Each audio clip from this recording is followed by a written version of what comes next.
1 Peter chapter 3 verses 15 to 18. Put to death in the flesh, Christ was raised to life in the Spirit.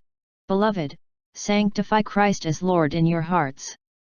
Always be ready to give an explanation to anyone who asks you for a reason for your hope, but do it with gentleness and reverence, keeping your conscience clear, so that, when you are maligned, those who defame your good conduct in Christ may themselves be put to shame.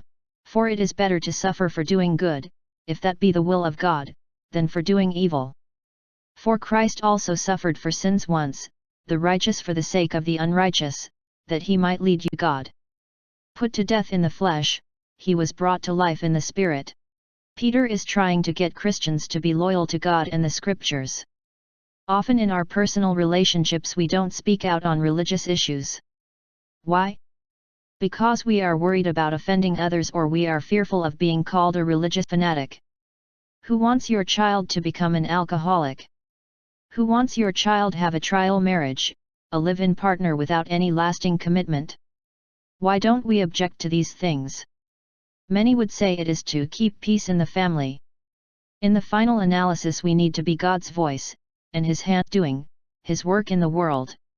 By not objecting, and just accepting the situation, we are ignoring or giving our silent permission to practice these behaviors. The early church members were no different. With gentleness and reverence we need to explain our faith to others. Verse 17, For it is better to suffer for doing good, if that be the will of God, than for doing evil.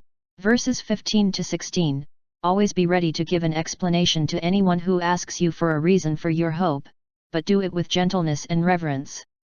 Screaming matches never win anyone over to your thinking, do they?